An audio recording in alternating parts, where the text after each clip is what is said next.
Hello, my name is John Rees. I'm a chiropractor based in Ilkley in West Yorkshire. Currently we're doing a series of podcasts talking about our bodies, and basically the theme is how our bodies work, or how my body works. And today we're going to focus on the nervous system. Now this is a massive topic and one that can't be undertaken in a short film. So we're going to focus on the fundamentals so that you have a generic idea of the nervous system. To begin with, we have two distinct nervous systems. We have the voluntary nervous system and we have the involuntary or autonomic nervous system. Now, the voluntary system controls all one's muscles and joints. So it's sort of the external things. The involuntary nervous system, or the autonomic nervous system as it's called, that controls all your internal organs, and traditionally, hence it was called the visceral nervous system. Now, both of the two nervous systems have two parts.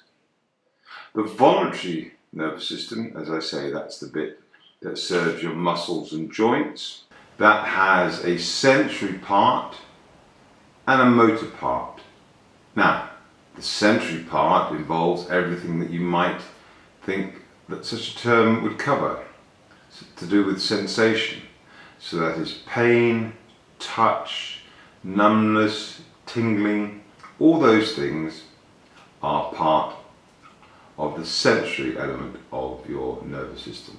The other part, which is the internal part of each of the nerves, is the motor system, which you use obviously to make your muscles function.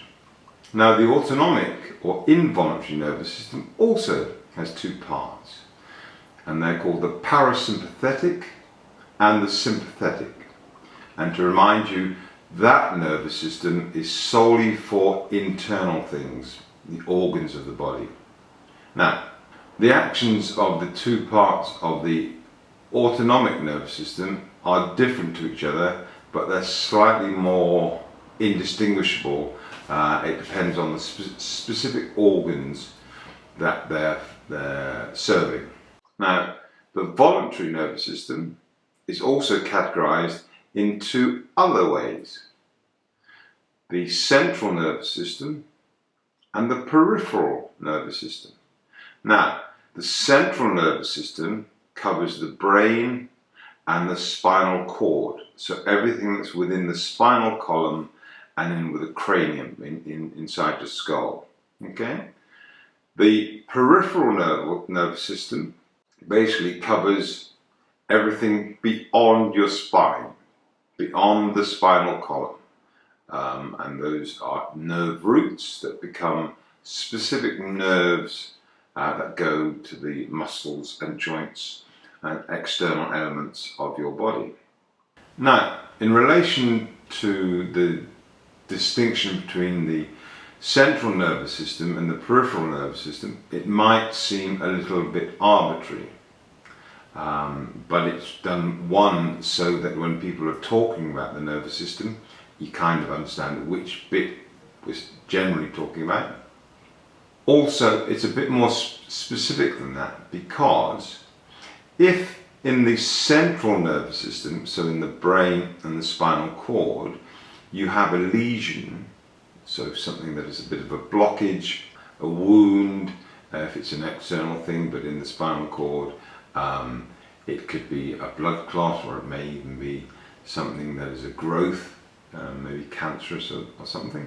That will affect everything below it, and therefore it's a serious dysfunction of the whole nervous system, both the central nervous system and the peripheral nervous system, because obviously the peripheral nervous system comes off the central nervous system.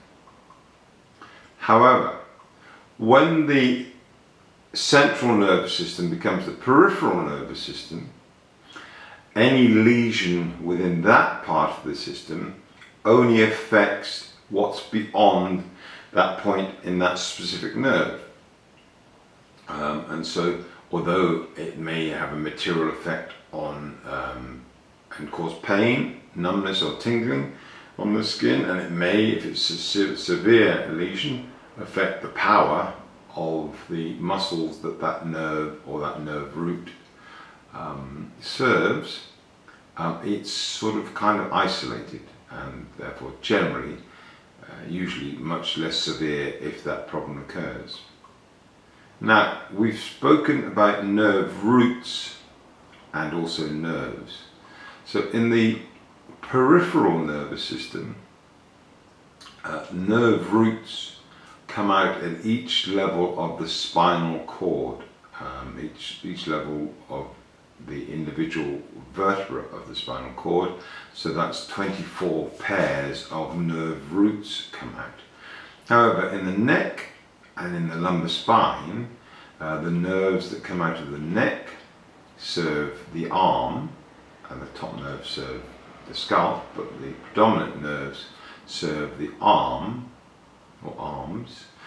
And in the lumbar spine, the nerves and nerve roots that come out from there serve predominantly the pelvis and the legs. So they come out as individual elements, individual roots, and then they amalgamate in different forms to go to different parts, to different muscles of the arms or the leg. Obviously, if there's a bigger muscle to be powered and given more, if you like, electricity of the power from the nerve, you need more nerve roots servicing it than if it's just a small nerve. Okay? Now, the central nervous system, so the brain and the spinal cord, obviously, although all nerves are very sensitive and need to be protected, the brain and the spinal cord are, if you like, hypersensitive and need increased protection. And obviously being housed in the protective shell that is the skull, and in the protective bony shell again that is the spine, the central nervous system is extremely well protected. However, there are another two layers of protection, if you like. You have meninges, which are effectively sheaths that go around the brain and the spinal cord. There are three meninges, and they're layered into three separate sort of layers, if you like. And between them and each other, and between them and the brain or the spinal cord, there is a lubricant, something we call the cerebral spinal fluid, which is a little bit like the oil you have in your car engine, constantly going around to keep everything cool, if you like, keep everything lubricated, and to some extent to feed the brain and the spinal cord, but basically to keep it at appropriate temperatures, etc., etc., etc. Okay. Now, the meninges you may well have heard of indirectly when you've heard of people fearful of someone having meningitis. Now, the term, in passing, the term itis, I-T-I-S, at the end of any medical word means inflammation. So meningitis means there's an inflammation of the meninges. And because they are where they are, it's very serious and very concerning if you have a problem, inflammation in the meninges, because it can affect the spinal cord and it can affect the brain. So one thing that you may have heard of that certain people can have undertaken is something called a lumbar puncture, which basically is the insertion of a very long needle between some of the larger gaps in the vertebra, in the joint or the bone, in your lumbar spine, and it gives an opportunity to get access to the cerebral spinal fluid that's flowing around the spinal cord and the brain, and then obviously you can test that and see whether there's any infection, and that gives you a very good indication as to what the state of the brain is and the meninges are. So, just to wrap up on this generic introduction to the nervous system, we're going to talk about dermatomes. Now, dermatomes are very useful for us as clinicians because If you look at the diagram we're showing you now, you'll see a number of different lines across the body, just a small distance apart. Now, each of the gaps between the lines is a dermatome, and that relates to each of the individual nerve roots that come out from the spine. Therefore, when you have a numbness or a pain or a tingling in one of those locations, it gives us, the clinician, and from now on yourself, an illustration as to perhaps where the level of the discomfort and the pain is. Quite clever, really. So that's a very basic introduction to the nervous system. It's much more detailed, and we haven't touched on the specificities of the brain or any connections with the muscles or particular nerves, and we will in another video focus a little bit more on these parts of the brain and the specificity of the usage of the brain in certain areas, and also other nerves in the peripheral system. But that's as far as we're going to go today. Thank you so much for listening, and if you have any neuromusculoskeletal problems, please feel free to give us a call. Our details are here and here, and I look forward to seeing you either again on another video or face to face as you very kindly use our clinic. Thank you again for your time. Bye bye.